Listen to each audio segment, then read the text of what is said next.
Hello everyone, I welcome you all for the today's session of weekly current affairs session. आज का ये session हमारा purely MCQ के format में रहेगा. We will be covering the MCQs. ठीक है, तो सितंबर 8 से लेके सितंबर 15 यानी कि आज के दिन तक जो भी न्यूज़ होगी वो सभी हम एमसीक्यू के फॉर्मेट में कवर करेंगे.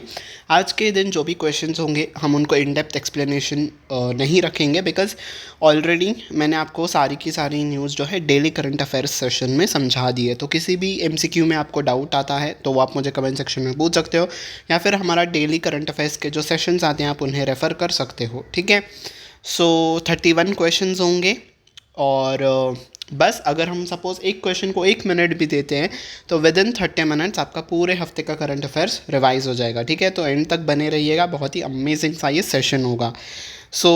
पहले तो आप सभी को इंजीनियर्स डे की बहुत बहुत शुभकामनाएं. तो सितंबर 15 के दिन हम इंजीनियर्स डे मना रहे हैं. ठीक है, क्यों? क्योंकि तो बर्थ एनिवर्सरी होती है किनकी, जो हमारे भारत रत्न विनर हैं मोक्षगुंडम विश्वेश्वरैया जी. ठीक है, तो इनकी बर्थ एनिवर्सरी को सेलिब्रेट करने के लिए हम इंजीनियर्स डे मनाते हैं. ठीक है, एम विश्वेश्वरैया जी जो हैं ये एक रिनाउंड इंजीनियर थे. और कहाँ पे इन्होंने इनका वर्क कहाँ पे है, फेमस वर्क कृष्णराज सागर डैम जो कि मैसूर में स्थित है, वो इनके ही गाइडेंस में बना था. वो पहला सा डैम था जहाँ पे ऑटोमेटिक गेट्स इंस्टॉल किए गए थे, तो इनके गाइडेंस में ही वो सब चीज़ हुई थी. और आपसे ये नहीं पूछा जाएगा कि ये सब कहाँ पे हुआ, आपसे ये पूछा जाएगा कि इनको भारत रत्न कब मिला है. तो इनको भारत रत्न 1955 में मिला था for the contributions in the field of public engineering and public service. तो ईयर याद रखना कि विश्वेश्वरैया जी को भारत रत्न कब मिला है, इससे क्वेश्चन आ सकता है. ठीक है, इनका बर्थ कहाँ पे हुआ था, मुद्देनहಳ್ಳಿ, जो कि तब के टाइम पे मैसूर किंगडम में आता था. प्रेजेंट डे कर्नाटका का जो चिकबल्लापुर डिस्ट्रिक्ट है उस एरिया में वो मुद्देनहಳ್ಳಿ आता था. ठीक है, तो बर्थ प्लेस भी अगर पूछे तो आप नोट करके रखिएगा. ठीक है जी, तो पहले क्वेश्चन की हम शुरुआत करते हैं. 30 क्वेश्चन हम करने वाले हैं. 31st वॉज द न्यूज़, मैंने उसका क्वेश्चन नहीं रखा था. ठीक है, तो consider the following statements regarding Hindi दिवस, और आपको बताना कि कौन से स्टेटमेंट्स जो हैं वो करेक्ट हैं. ठीक है, तो constituent assembly of India adopted Hindi as the official language of India on September 14, 1949. तो 1949 में कॉन्स्टिट्यूएंट असेंबली ने ये जो अडॉप्ट किया था हिंदी को एज एन ऑफिशियल लैंग्वेज. इस डे पे क्या ये डेट सही है? Yes, this statement is correct. तो 14 सितंबर 1949 के ही दिन अडॉप्ट किया गया था कि हम हिंदी डे को सेलिब्रेट करेंगे. बट फ्रॉम द ईयर 1953 इसे सेलिब्रेट करना स्टार्ट किया गया था. ठीक है, 1949 में ऑफिशियल लैंग्वेज के तौर पे हम हिंदी को एक्सेप्ट कर रहे हैं, ऐसा जो है कॉन्स्टिट्यूएंट असेंबली ने अडॉप्ट किया था. हिंदी दिवस सेलिब्रेशन 1953 से हुआ था. ठीक है, Hindi written in the Devanagari script is designated as the official language of the India under the article 343. तो 343 आर्टिकल में क्या ये मैंशन है कि हिंदी जो हैगी वो हमारी ऑफिशियल लैंग्वेज होगी. कॉन्स्टिट्यूशन के आर्टिकल 343 में क्या है मैंशन है? Yes, this statement is also correct. तो हमारा आंसर क्या हो जाएगा? Both 1 and 2 are correct. ठीक है, next, at the second Asia Pacific ministerial conference on civil aviation. तो सिविल एविएशन पे दूसरा एशिया पैसिफिक कॉन्फ्रेंस हुआ. वहाँ पे एक declaration, which declaration was adopted to enhance regional cooperation. कौन सी डेक्लेरेशन को जो है वो अडॉप्ट किया गया था, किस लिए? ताकि रीजनल कोऑपरेशन को इंक्रीज़ किया जा सके, एड्रेस करना इज़ सॉल्व करना एमर्जिंग चैलेंजेस, जो चैलेंजेस आएंगे उसको सॉल्व करना है, and promote sustainable growth in the civil aviation sector. Civil aviation is नागरिक उड्डयन मंत्री. ठीक है, सेक्टर जो हम कहते हैं, मंत्रालय, जिससे कौन चेयर कर रहे हैं आप मुझे बताइए सिविल एविएशन मिनिस्ट्री को? राइट, सिविल एविएशन आपको क्लियर हो गया ना. जो भी नॉर्मल पैसेंजर्स या फिर सिटीजन्स जैसे ट्रैवल करते हैं, एयर ट्रैवल करते हैं, that is called a civil aviation. ठीक है, नागरिक उड्डयन जैसे हम कहते हैं. तो आपको बताना कि कौन सा डिक्लेरेशन इस कॉन्फ्रेंस में अडॉप्ट किया गया था. Yes, correct answer is option number B, Delhi declaration. अब इसका नाम दिल्ली डिक्लेरेशन क्यों रखा गया था? बिकॉज न्यू दिल्ली में हो रहा था, इंडिया में हो रहा था, राइट. तो इसीलिए इसका नाम दिल्ली आ गया. और डिक्लेरेशन बिकॉज ये कॉन्फ्रेंस हो रही थी, उसके बाद इसको एक्सेप्ट किया गया, राइट. बेसिकली जब भी कॉन्फ्रेंस चल रही थी तभी इसको एक्सेप्ट किया गया, तो इसीलिए दिल्ली डिक्लेरेशन. ठीक है, I hope this news is clear to you guys. Next question की तरफ चलते हैं। What is the primary purpose of the रंगीन मछली मोबाइल एप्लीकेशन। तो रंगीन मछली मोबाइल एप्लीकेशन, इसका जो है प्राइमरी पर्पस क्या है ये आपको बताना है, राइट। तो yes, correct answer is to meet the needs of the ornamental fisheries sector. तो जो भी अट्रैक्टिव कलरफुल फिशेस होती हैं, अगर आपको उसका ब्रीडिंग कैसे करना है, उसका पालन पोषण, वो हमें कहाँ मिल सकती हैं, इन सारी चीज़ों की जानकारी आपको इस ऐप पे मिल जाएगी, रंगीन मछली ऐप पे, ठीक है। नेक्स्ट क्वेश्चन की तरफ चलते हैं। The vertical launch short range surface to air missile VLSRAM tested, इस मिसाइल को टेस्ट किसने किया था? DRDO ने और इंडियन नेवी ने। Falls under which category of missiles, ये किस टाइप की मिसाइल है? Yes, correct answer is option number C, surface to air missile, ठीक है। तो यहाँ पे इनका नाम था vertical launch short range surface to air missile, तो इसके नाम में ही आंसर छुपा था, ठीक है। बहुत बार ऐसा होता है कि आपको क्वेश्चन में ही कई बार आंसर्स मिल जाते हैं, तो ध्यान से क्वेश्चंस को पढ़िए ताकि आप हिंट्स को ग्रास्प कर पाएँ, ठीक है। इसी मोटिव से ये क्वेश्चन रखा गया था कि आप हिंट्स को कैसे पहचानें। तो क्वेश्चन को आप ध्यान से पढ़िए, कहीं ना कहीं आपको हिंट मिल ही जाएगी, ठीक है। देखो यहाँ पे मेंशन ही था सरफेस टू एयर मिसाइल है, तो ऐसे मिसाइल्स के क्वेश्चन में यूजुअली नेम आ जाता है, ठीक है। अगले क्वेश्चन की तरफ चलते हैं। What is the name of new name of Port Blair. तो as we all know, Amit Shah ji जो हैं हमारे होम मिनिस्टर, उन्होंने अनाउंस किया कि पोर्ट ब्लेयर का नाम जो है अब बदल दिया जाएगा, तो ताकि जो भी ब्रिटिश इम्प्रिंट्स थे हमारे इंडिया के ऊपर, बिकॉज जो पोर्ट ब्लेयर है वो ब्रिटिश के जो पर्सनल थे जिन्होंने पूरा अंडमान एंड निकोबार का पहली बार नेविगेशन किया था, उनके नेम पे ये पोर्ट ब्लेयर पड़ा था। तो ब्रिटिश कॉलोनियल इम्प्रिंट्स को हटाने के लिए हमारा जो है पोर्ट ब्लेयर का नाम बदल दिया गया है। अब उसका न्यू नेम क्या है ये आपको बताना है। Yes, correct answer is option number C, Shri Vijayapuram Port Blair का न्यू नेम है, ठीक है जी।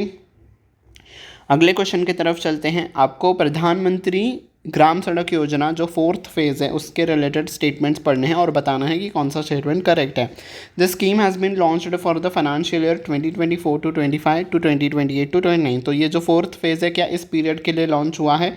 Yes, this statement is correct. It includes an outlay of 70,125 crore. Yes, approximately 70,000 crore ही था जब मैंने आपको समझाया था, राइट। आई होप आपको याद हो। तो this statement is also correct. So हमारा आंसर क्या हो जाएगा? Option number C, both 1 and 2 are correct, ठीक है। Option C will be your answer. Next question, the exercise Al Najah is conducted between which two countries. Al Najah जो exercise है ये किन के बीच में कंडक्ट होगी? Yes, correct answer is option number D, Oman और इंडिया, ठीक है। मैंने आपको सभी बताया था कि ओमान और इंडिया के बीच में कौन सी एक्सरसाइज होती हैं, आर्मी के बीच कौन सी होती है, नेवी के बीच में कौन सी होती है और एयरफोर्स के बीच में कौन सी होती है। मैंने आपको लिस्ट बताई थी, आप डेली करंट अफेयर सेशन को रेफ़र कर सकते हो, ठीक है जी। तो इसका तो आंसर हो गया option number D. Next question की तरफ बढ़ते हैं। Consider the following statements regarding Ayushman Bharat प्रधानमंत्री जन आरोग्य योजना। तो आपको ये स्टेटमेंट्स पढ़ना है, बताना है कि कौन सा स्टेटमेंट है जो वो करेक्ट है, ठीक है।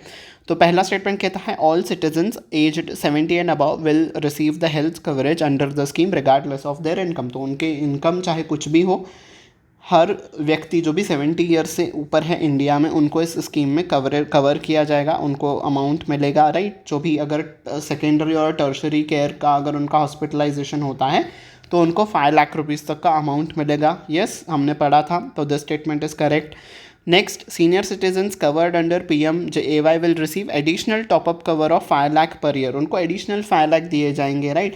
पहले जो स्कीम के तहत क्या होता था, फैमिली वाइज 5 लाख रुपए दिए जाते थे, ठीक है। अगर कोई भी सपोज फैमिली रजिस्टर होती है प्रधानमंत्री इस आरोग्य योजना में, तो पूरे फैमिली को मिला के 5 लाख दिया जाता था। अभी क्या होगा, वो फैमिली के साथ तो उनको वो 5 लाख दिए ही जाएंगे, एडिशनल 5 लाख सिर्फ इनके लिए दिए जाएंगे जो 70 ईयर्स से अबाव हैं, ठीक है।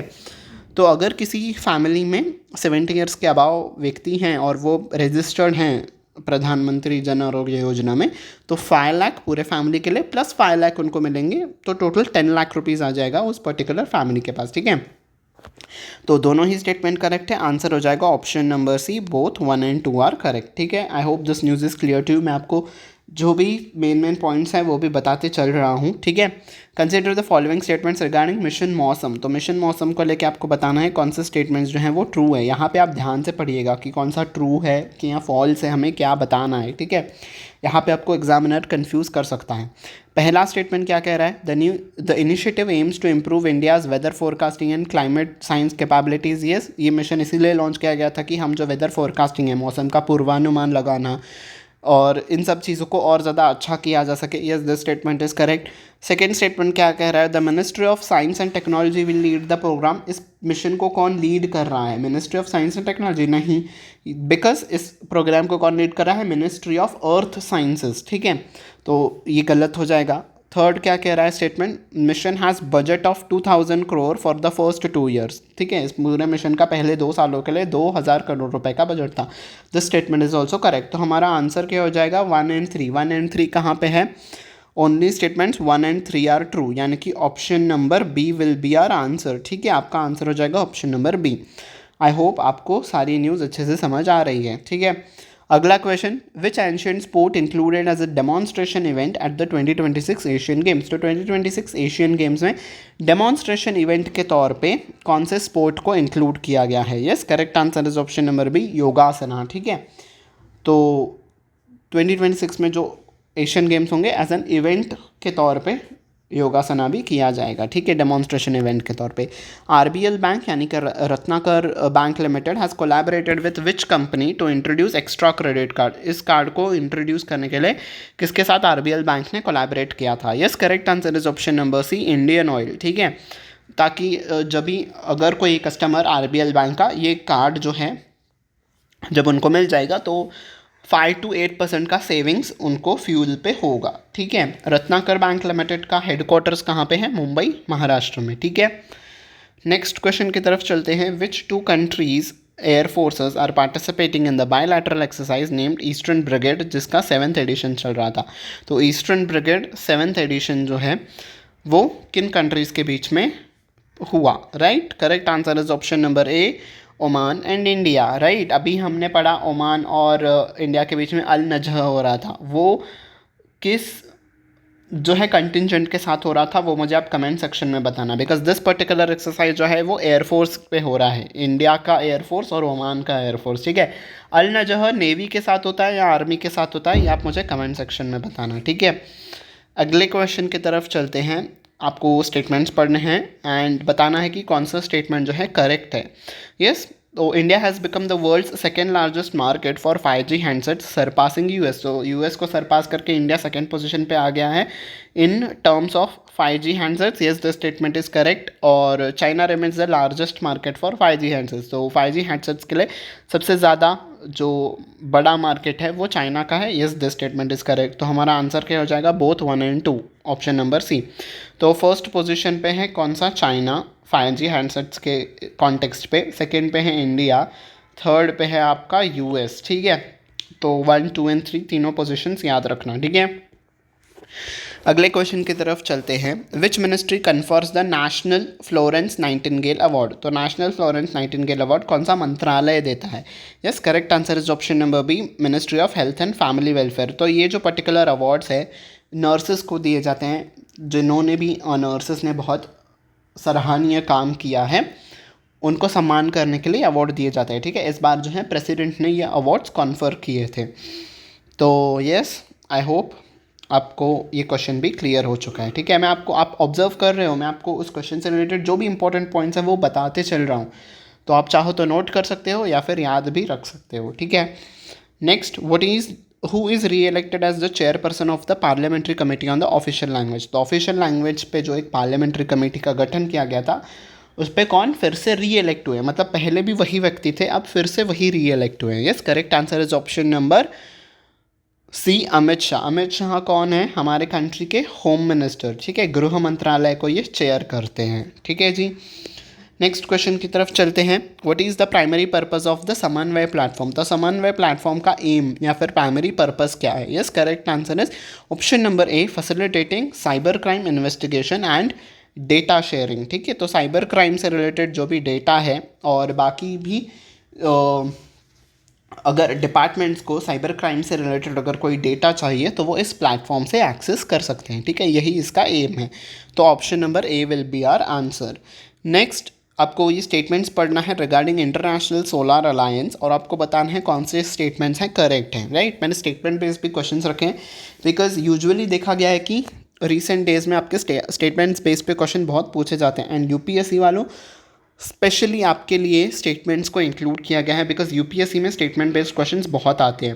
पहला स्टेटमेंट क्या कहता है, Nepal has become 99th country to join the ISA as a full member. क्या 99th मेंबर था नेपाल? नहीं, नेपाल तो हमारा 101 नंबर का जो है मेंबर बना था, राइट। 101st मेंबर था। ISA was launched in 2018 by prime minister Narendra Modi and the president of Germany. क्या ये 2018 में हुआ था? नहीं, ये तो 2015 में फ्रांस पे लॉन्च हुआ था, राइट। तो this statement is also wrong, ठीक है। तो हमारा ना ही पहला सही है ना ही दूसरा सही है, तो आंसर ये हो जाएगा option number D, neither 1 nor 2 is true, ठीक है जी। I hope this question is clear to you all, ठीक है। इंटरनेशनल सोलर अलायंस क्या है हमने डेली करंट अफेयर सेशन में कवर कर लिया है। What is the theme of international cooperative alliance global cooperative conference. तो ये जो कॉन्फ्रेंस हुई थी न्यू दिल्ली में ही हुई थी, इसकी थीम क्या है, ठीक है, ये आपको बताना है।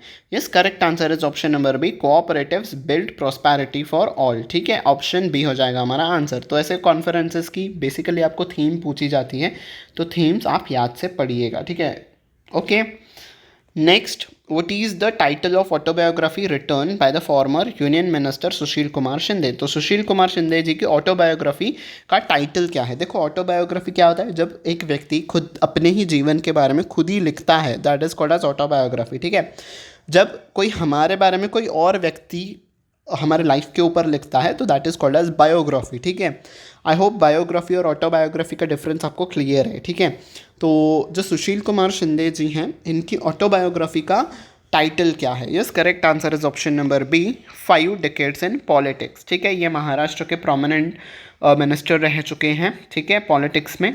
तो दिस बिकम्स इम्पॉर्टेंट महाराष्ट्र के जो भी बच्चे स्टेट पीसीएस एग्जाम्स को दे रहे हैं, ठीक है, सबके लिए तो है ही, महाराष्ट्र वाले बच्चों के लिए सुपर इंपॉर्टेंट हो जाता है, ठीक है।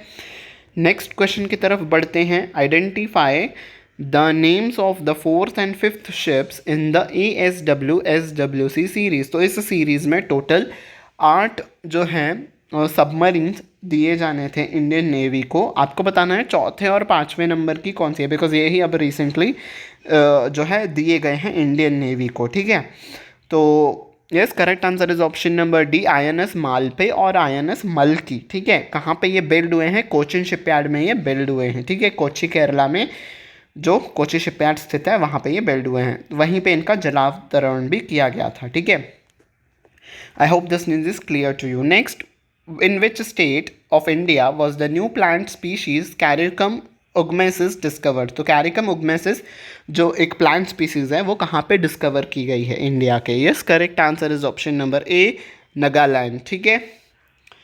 अगले क्वेश्चन की तरफ चलते हैं। Which country is participating in the India with India in the युद्ध अभ्यास 2024। तो युद्ध अभ्यास एक एक्सरसाइज है, इसमें कौन इंडिया के साथ पार्टिसिपेट कर रहा है? Yes, correct answer is option number D, United states. तो युद्ध अभ्यास इंडिया और यूएस के बीच होती है, ठीक है। डिफेंस वाले बच्चों, that question was important for you. Which organisation in conjunction with the International Association for Suicide Prevention established World Suicide Prevention Day. तो वर्ल्ड सुसाइड प्रिवेंशन डे मनाया जाता है, आपको बताना है कि किस ऑर्गेनाइजेशन के साथ मिल के ये डे मनाया जाता है। Because international Association for Suicide prevention ये एक संस्था है, ठीक है। और एक सेकेंड नंबर कौन सी संस्था है? जो बेसिकली 2 इंस्टीट्यूशंस मिलके इस डे को सेलिब्रेट करते हैं, ठीक है, स्टार्ट किया था सेलिब्रेट करना। तो पहला तो ये हो गया, दूसरा कौन सा है? Yes, correct answer is option number B, World Health Organisation, ठीक है। तो ये दोनों संस्थाएं मिलके इस डे को सेलिब्रेट करने की शुरुआत की गई थी, ठीक है। अगले क्वेश्चन की तरफ चलते हैं। What does teal carbon refer to in environmental science. तो टील कार्बन का मतलब क्या होता है? Yes, correct answer is option number B, carbon sequestered in non tidal fresh wetlands. तो जो भी वेटलैंड्स होती हैं वो पानी के स्रोत में जो उनके अंदर जो कार्बन एब्जॉर्ब होता है that is called as steel carbon, ठीक है। ये जो है क्लाइमेट चेंज को बैलेंस करने में बहुत ज़्यादा हेल्प करते हैं, ठीक है, बिकॉज वेटलैंड्स इंडिया में जो पाए जा रहे हैं उनमें ये देखा गया है कि वो अपने आप में अंदर कार्बन को भी स्टोर कर रहे हैं। तो एनवायरनमेंट में जो है वो कार्बन बहुत ज़्यादा रिलीज़ नहीं हो रहा है, तो ऑफ कोर्स एनवायरनमेंट में जब ज़्यादा रिलीज़ भी नहीं हो रहा है तो उसका इम्पैक्ट भी नहीं होगा ज़्यादा, राइट। तो इसीलिए हमें वेटलैंड्स को भी कंजर्व करना है, ठीक है। वेटलैंड्स को कंजर्व करने के लिए हमारा कौन सा कन्वेंशन बना हुआ है इंटरनेशनल लेवल पे? रामसर कन्वेंशन, राइट, जिसके तहत हम वेटलैंड्स को रामसर साइट डिक्लेयर करते हैं ताकि उनका प्रोटेक्शन किया जा सके, उनको सही से मेंटेन किया जा सके, राइट। तो I hope this news is clear to you. Next, who is appointed as the new finance secretary of India? तो फाइनेंस सेक्रेटरी ऑफ इंडिया के तौर पे किन्हें नियुक्त किया गया है? Correct answer is option number A, Tuhin Kanta Pandey, ठीक है। तो पांडे, तो इनको जो है फाइनेंस सेक्रेटरी ऑफ इंडिया के तौर पे नियुक्त किया गया है। Next, what is the main significance of the Nuakhai festival in Odisha? तो नुखाई फेस्टिवल जो है ओडिशा में मनाया जाता है, पहली तो ये बात हो गई। इसका सिग्निफिकेंस क्या है? Yes, correct answer is option number B, it marks the first crop offering to the goddess. तो वहाँ की जो गॉडेस है, जो उनकी पहला क्रॉप, जो उनका ईल्ड आता है, वो अपने गॉडेस को जो है ऑफर करते हैं। तो उसी दिन को सेलिब्रेट किया जाता है एज नुखाई फेस्टिवल, ठीक है। बेसिकली एग्रेरियन फेस्टिवल है, ठीक है।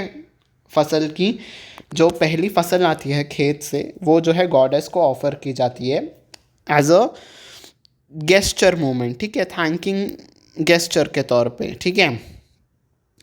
तो यस, नुखाई फेस्टिवल कहाँ पे मनाया जाता है? उड़ीसा में। Next, who become the first Indian to be elected as the president of the Olympic Council of Asia? Olympic Council of Asia के नए प्रेसिडेंट के तौर पे किन्हें नियुक्त किया गया है? Correct answer is option number C, Randhir Singh, ठीक है। C will be your answer. Next, जहाँ पे भी अब देखो अपॉइंटमेंट्स है उनमें कुछ इन्फॉर्मेशन देने लायक नहीं होती है, आपको बस नाम याद ही रखना होता है, ठीक है। Who became the first player in the history to score 900 goals in the competitive club and country football? तो 900 goals स्कोर करने वाले कौन से हैं वो फुटबॉल के player? Yes, correct answer is option number C, Cristiano Ronaldo, ठीक है जी। Next, who won the women's singles title? Women's का सिंगल्स टाइटल किसने जीता है? Yes, correct answer is option number A, Aryna Sabalenka. कहाँ से हैं ये? बेलारूस से। और मेंस कैटेगरी किसने जीता है? यूएस का men's US Open 2024 men's title किसने जीता है? जेनिक सिनर ने, ठीक है। मेंस और वुमेन्स दोनों आप याद रखिएगा, ठीक है जी। Next, who were chosen as the flag bearers for India at the closing ceremony of the Paris Olympics 2024? तो पेरिस ओलंपिक्स पे क्लोजिंग सेरेमनी पे फ्लैग बेरर्स कौन थे? Yes, correct answer is option number A, Harvinder Singh और प्रीति पाल जी, ठीक है।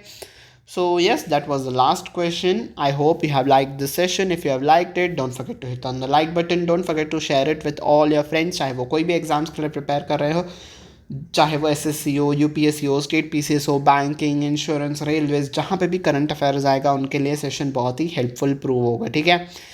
तो ज़रूर से शेयर कीजिएगा एंड सब्सक्राइब बटन पे प्रेस कर दीजिएगा, बेल आइकन पे भी प्रेस करिएगा ताकि आने वाले क्लासेस की नोटिफिकेशन आपको टाइम टू टाइम मिलती रहे। On this note I take your leave until we meet next time. Take very good care of yourself. Bye bye everyone.